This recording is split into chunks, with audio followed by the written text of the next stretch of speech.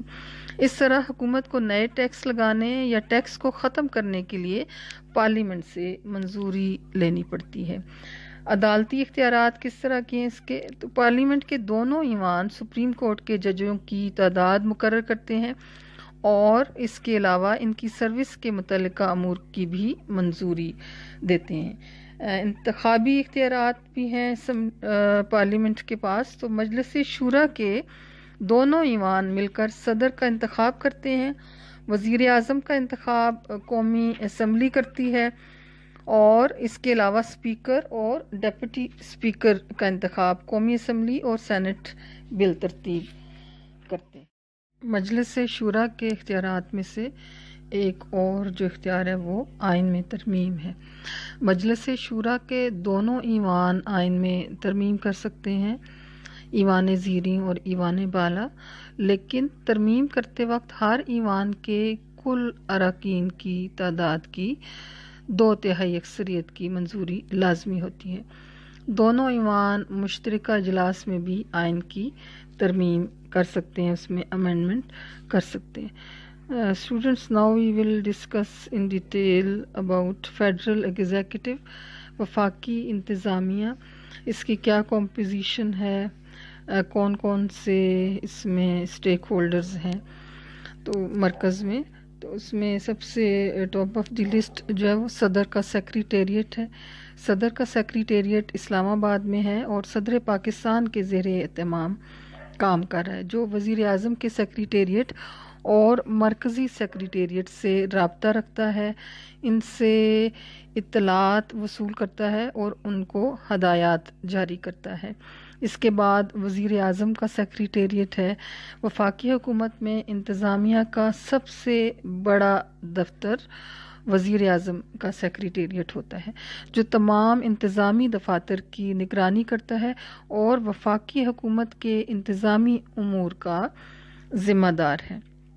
اس کا سربراہ وزیر اعظم ہوتا ہے.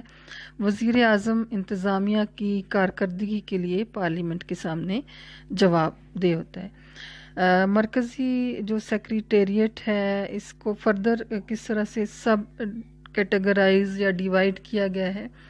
تو مرکزی سیکریٹریٹ تمام وزارتوں اور ڈویژنز پر مشتمل ہوتا ہے. وزارت جو ہے ایک یا ایک سے زیادہ ڈویژنز پر مشتمل ہوتی ہے. وزارت کا اہم کام پالیسیز بنانا اور ان کو امپلیمنٹ کروانا ہوتا ہے. وزارت کا سیاسی سربراہ وفاقی وزیر ہوتا ہے، جبکہ انتظامی سربراہ سیکریٹری ہوتا ہے جو گریڈ 22 کا آفیسر ہوتا ہے. وفاقی وزیر وزارت اور وزیر اعظم کے درمیان رابطہ کا کام کرتا ہے، یعنی وہ وزارت کی کارکردگی سے وزیر اعظم کو ٹائملی آگاہ کرتا رہتا ہے، انفارم کرتا رہتا ہے. اس کے بعد جو ڈویژن ہے، ڈویژن وزارت کی طرح ایک مکمل انتظامی اکائی ہوتی ہے اور وزارت ہی کی طرح اپنے فرائض سر انجام دیتی ہے. اس کا سیاسی سربراہ وزیر مملکت ہوتا ہے، جبکہ انتظامی سربراہ ایڈیشنل سیکریٹری ہوتا ہے جو کہ گریڈ 21 کا آفیسر ہوتا ہے. وزیر مملکت بھی وزیر اعظم اور ڈویژن کے درمیان رابطہ کا کام کرتا ہے. منسلکہ جو محکمے ہیں، ہر وزارت یا ڈویژن میں ایک یا ایک سے زیادہ منسلکہ محکمے ہوتے ہیں. منسلکہ محکمہ کا براہ راست تعلق ڈویژن یا وزارت سے ہوتا ہے اور پالیسیاں بنانے میں ان کی مدد کرتا ہے. ان پالیسیز کو امپلیمنٹ کرنے کا اختیار بھی انہی کے پاس ہوتا ہے. پھر اس کے بعد ماتحت آفیسرز ہیں. تو ہر منسلکہ محکمے کے ساتھ کئی ماتحت دفاتر بھی ہوتے ہیں جو ذیلی دفاتر کہلاتے ہیں. یہ ذیلی دفاتر خاص فرائض سر انجام دیتے ہیں اور تمام سرگرمیاں انجام دینے کے ذمہ دار ہوتے ہیں. ماتحت دفتر کا سربراہ ڈائریکٹر یا ایڈمنسٹریٹر کہلاتا ہے. اور اس کے علاوہ خود مختار اور نیم خود مختار ادارے. ہر وزارت یا ڈویژن کی زیر نگرانی بے شمار خود مختار ادارے ہوتے ہیں. یہ ادارے جلد فیصلے کرتے ہیں اور قومی ترقی میں مفید کردار سر انجام دیتے ہیں. آج کل پاکستان میں ان اداروں کی تعداد بڑی تیزی سے بڑھ رہی ہے. Students, now we will discuss important officials of federal government. وفاقی حکومت کے اہم عہدیدار کون کون سے ہوتے ہیں؟ تو سب سے پہلے ہم صدر پاکستان کے عہدے کے بارے میں تفصیل جاننے کی کوشش کریں گے کہ صدر پاکستان کے کیا اختیارات ہوتے ہیں اور ان کے کیا فرائض ہیں. تو ملک کا سربراہ صدر پاکستان ہوتا ہے، جس کا انتخاب دونوں ایوانوں کے اراکین اور صوبائی اسمبلیوں کے اراکین 5 سال کے لیے کرتے ہیں. صدر پاکستان وزیر اعظم کے مشورے پر عمل کرتا ہے. اس کے علاوہ وہ پارلیمنٹ کے پاس شدہ بلوں کو منظور کرتا ہے یا واپس بھجواتا ہے اور آرڈیننس جاری کر سکتا ہے. صدر پاکستان جو بھی پاکستان سے باہر سفیر بھیجے جاتے ہیں ان کی تقرری کرتا ہے. غیر ممالک کے سفیروں کے کاغذات نامزدگی وصول کرتا ہے اور ملک کو اندرونی یا بیرونی کوئی خطرہ ہو تو ہنگامی حالات کا اعلان بھی کر سکتا ہے، ایمرجنسی نافذ کر سکتا ہے. اس کے بعد وزیر اعظم کے کیا اختیارات ہیں یا فرائض؟ وزیر اعظم وفاقی حکومت کا سربراہ ہوتا ہے. اس کا انتخاب قومی اسمبلی 5 سال کے لیے کرتی ہے. اس کی مدد کے لیے فیڈرل کیبنٹ ہوتی ہے جس کے اراکین کا انتخاب وزیر اعظم پارلیمنٹ کے اراکین میں سے کرتا ہے. وزیر اعظم اور اس کی کیبنٹ اپنی تمام کارکردگی کے لیے پارلیمنٹ کے سامنے آنسریبل ہوتی ہے، جواب دہ ہوتی ہے۔ وزیر اعظم کو تمام انتظامی اختیارات حاصل ہوتے ہیں، اسے قانون سازی، بجٹ سازی اور امور دفاع میں بھی اختیارات حاصل ہوتے ہیں۔ اس کے بعد فیڈرل کیبنٹ جو ہے، وفاقی کابینہ وزیر اعظم اور وزراء پر مشتمل ہوتی ہے، جو کہ وفاقی حکومت کے تمام امور چلاتی ہے۔ وفاقی کابینہ میں 2 قسم کے وزراء ہوتے ہیں، یعنی وفاقی وزراء اور وزرائے مملکت، جو وزیر اعظم کی خوشنودی تک یا پارلیمنٹ کے اعتماد تک اپنے عہدے پر برقرار رہتے ہیں۔ وفاقی وزیر کی کیا ذمہ داریاں یا فرائض یا اختیارات ہیں؟ وفاقی وزیر وزارت کا سیاسی سربراہ ہوتا ہے، جو وزارت اور وزیر اعظم کے درمیان ایک رابطہ کی حیثیت رکھتا ہے اور ایوان میں اپنی وزارت کی نمائندگی کرتا ہے۔ اس کے علاوہ اپنی وزارت پر کیے گئے سوالات کے جوابات بھی دیتا ہے۔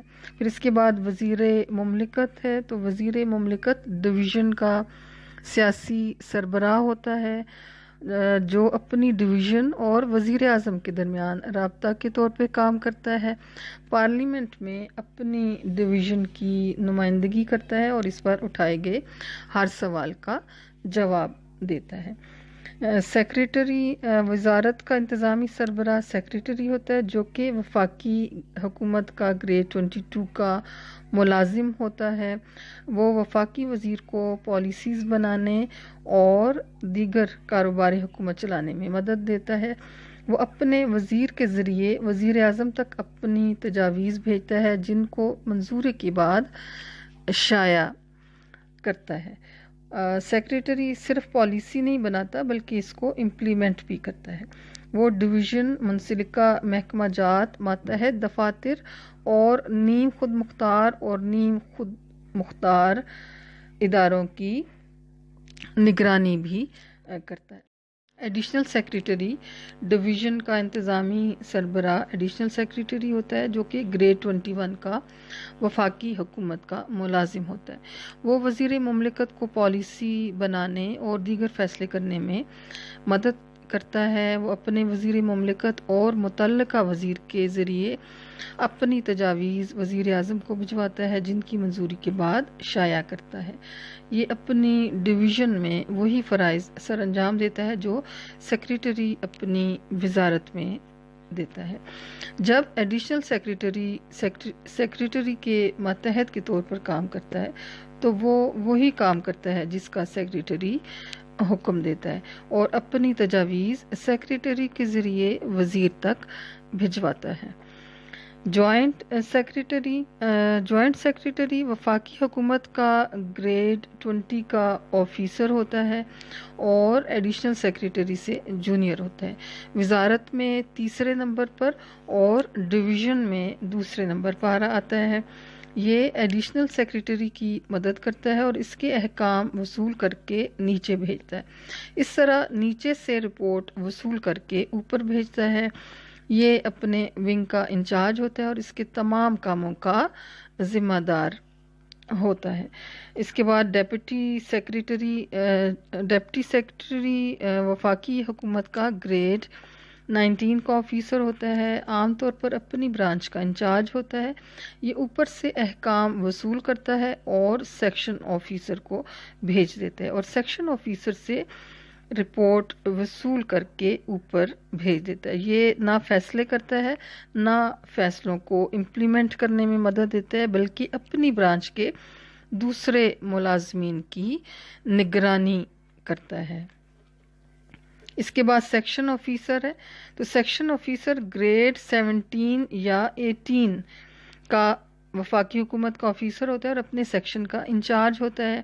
وہ اپنے سیکشن کے روزانہ کے کاموں کو نمٹاتا ہے، حکام بالا کے احکامات کو عملی جامہ پہناتا ہے اور اپنے سیکشن کے دیگر ملازمین کی نگرانی کرتا ہے۔ Students, now we will discuss about Supreme Court and its powers. وفاق کی سب سے بڑی عدالت سپریم کورٹ ہے، جس کا صدر دفتر اسلام آباد میں ہے، اس کی برانچز لاہور، کراچی، کوئٹہ اور پشاور میں بھی ہیں۔ سپریم کورٹ چیف جسٹس اور دیگر ججز پر مشتمل ہوتی ہے۔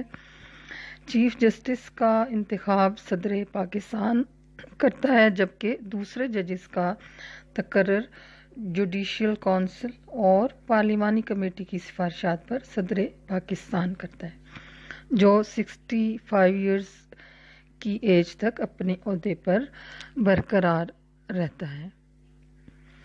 اب ہم سپریم کورٹ کے اختیارات دیکھیں گے کہ سپریم کورٹ کے اختیارات کیا ہیں۔ تو بنیادی سماعت کا اختیار ہے سپریم کورٹ کے پاس۔ سپریم کورٹ آف پاکستان کو ان امور میں بنیادی سماعت کا حق حاصل ہے جو مرکز اور صوبوں کے درمیان ہوں یا ایک صوبے کے دوسرے صوبے کے ساتھ ہوں۔ اس کے علاوہ اپیلوں کی سماعت کا اختیار ہے۔ تمام ہائی کورٹوں کے فیصلوں کے خلاف اپیلیں سننے کا اختیار سپریم کورٹ کو ہوتا ہے۔ مشاورتی اختیارات ہیں سپریم کورٹ کے پاس۔ قومی اہمیت کے کسی مسئلہ پر صدر پاکستان سپریم کورٹ سے مشورہ طلب کر سکتا ہے۔ مشورہ دینے کی صورت میں صدر اس کا پابند نہیں ہوتا۔ اس کے علاوہ نگرانی کا اختیار ہے۔ سپریم کورٹ کو تمام ہائی کورٹوں کی نگرانی کا اختیار حاصل ہوتا ہے۔ سپریم کورٹ کا چیف جسٹس تمام ہائی کورٹس کے چیف جسٹسز کے تقرر کے لیے صدر کو مشورہ دیتا ہے، جو اس پر لازم ہے۔ آج کی کلاس میں ہم نے وفاقی حکومت اور اس سے ریلیٹڈ جو ادارے تھے اور عہدیدار ان کے بارے میں تفصیلاً جاننے کی کوشش کی۔ کل کی کلاس میں ہم صوبائی حکومت کی تنظیم اور صوبائی جو عہدیدار ہیں ان کے اختیارات، اس کے بارے میں تفصیلاً جاننے کی کوشش کریں گے انشاءاللہ۔